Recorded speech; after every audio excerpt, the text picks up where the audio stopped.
The Joe Rogan Experience. Like the Panera Bread thing? The Panera Bread thing. The Panera Bread thing's amazing. You almost have to respect it. You almost have to respect it. It's so brazen.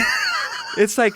Explain it to people. Wait, hold up. Yeah, the Panera Bread. So it's like you're going to raise the minimum wage for all fast food restaurants to $20 an hour, except for Panera Bread. Because the Panera Bread guy is his friend I think it's and donor. But the way around that to make don't look that obvious is places with bakeries. But that's not... What is the... I mean... Why?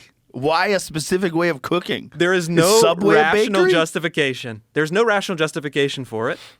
And so it's almost like... Oh, it says Panera is not exempted from California's fast food minimum wage law after all. On February 28th, Bloomberg reported that bakery chain Panera would be exempt from California's AB 1228 law, a law that raises the minimum wage for fast food workers from $16 to $20 an hour starting in 81. So why is that? How is it not exempted? That's a hell of a fact check. I didn't know that. Yeah. But they were saying that it was bakeries were exempt. So what is exempt? It said, okay... Governor Gavin Newsom told the Los Angeles Times Panera would not be exempt from the law. The spokesperson also did not acclaim the Bloomberg piece, which cited sources close to the matter that Newsom pushed for an exemption that applies to businesses that bake bread and sell it as a standalone item, calling the report absurd. So is it a fake story? Or is it something that they might have corrected course quickly? Yeah. Yeah. Roll up to the top. So where's the initial report? Let's find the initial report. Because why would Bloomberg spread bullshit? Bloomberg is a financial paper, right? Yeah, that's right. That's not something... I don't think it would be, You really can't do that if you're running a financial paper. It's not like the New York Times. The New York Times can say Israel bombed the hospital and 500 people are killed and put it on the front page, even if it's not true. And... everybody just assumes it's true because it's the New York Times. But they can kind of get away with that. And then they still exist. But if Bloomberg started doing shit like that, if Bloomberg started lying about businesses and what businesses would do or tax laws, that seems insane. How Panera Bread ducked California's new $20 minimum wage. This is Bloomberg. Governor pushed for a carve-out that's perplexed industry observers and benefited a donor. So how do we know that this is true? Do we have to subscribe? The dreaded paywall. One second. Okay, no worries. We'll subscribe. We owe you, Bloomberg. But it's there must be something to it, and it's so hard with that guy because when you just look at the way he praised Biden, I would never run against him. A man of character, like I'm old school. It's God. It's like he's playing someone in a movie that's a crazy person. It's like that's how like a really good actor would play a complete crazy person who's insincere enough that smart people recognize it, but that like really dull-minded, blue no matter who people are like, he's a winner. That guy, he's got my vote. I'll tell you what, he can win. He can win this for us.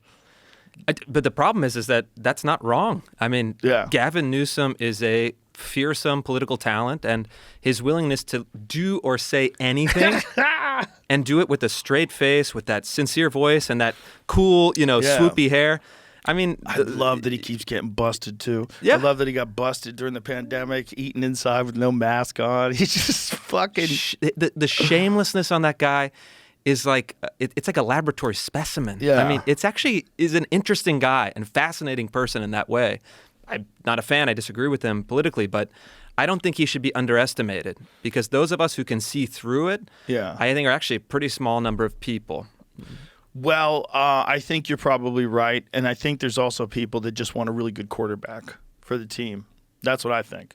I think they barely care who the president is, and I think that's obvious with Obama. Excuse me, with Biden.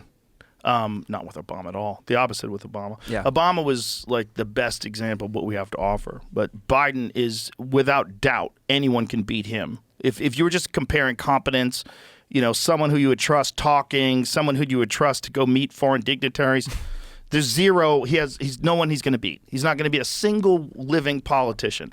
But since he's atop of this team, that people are like, this team is our team, no matter what. Like, we're all in. I'm a fucking 49ers fan for life. Yeah. That's what these people are doing. Yeah. And they literally don't care. They'll gaslight you into a coma. Did you see that piece that someone wrote the other day? How his age is his superpower? Did you see that shit? I didn't see that. Panera exempted from California's minimum wage hike thanks to Newsom link. Okay, and this is Snopes. What does Snopes say? Here's them explaining what the article was, and then I'll skip to the paragraph where it talks about. Do they debunk it? Yeah, I didn't get through all the article. It is explaining what.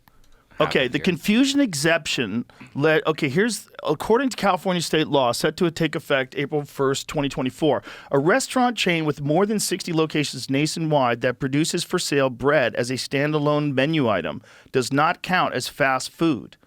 The confusing exemption led to controversy following a Bloomberg article published February 28th reporting that the fast casual chain Panera Bread has dodged an upcoming minimum wage increase for fast food workers in California to $20 an hour. The article connected the bread exemption to billionaire Greg Flynn, a frequent donor to California Governor Gavin Newsom's political campaigns, who owns more than 24 Panera Bread locations in the state. In a statement to Snopes, however, Newsom spokesperson Alex Stack denied any such connection played a role in the law and even suggested the exemption would not actually apply to Panera. The governor never met with Flynn about this bill, and the story is absurd, Stack said. Well, they don't have to meet. They can talk on the phone. Our legal team has reviewed, and it appears that Panera is not exempt from the law. Whoops. Yeah. The legal team reviewed it after so there is an exemption. Right. So that's where I was going to get to this. Okay, so how would they not be exempt? The provision exempting restaurants that make and sell bread as a standalone item from the rule was included in both the 2022 and 2023 bills. The exemption, as we mentioned above, is real and was achieved by not designating such restaurants as fast food. However, Newsom's office said a legal analysis determined Panera, like other chain bakeries, does not fall under the exemption because it mixes its dough off-site instead of fully producing bread on the premises of its retail locations. Oh, my God. Interesting, but that makes sense. Yeah, that makes sense because they're just it's like Subway, right? Subway doesn't make the dough either. Yeah, that's right. So why would you be able to pay people less if you have an artisan bakery that requires more skill?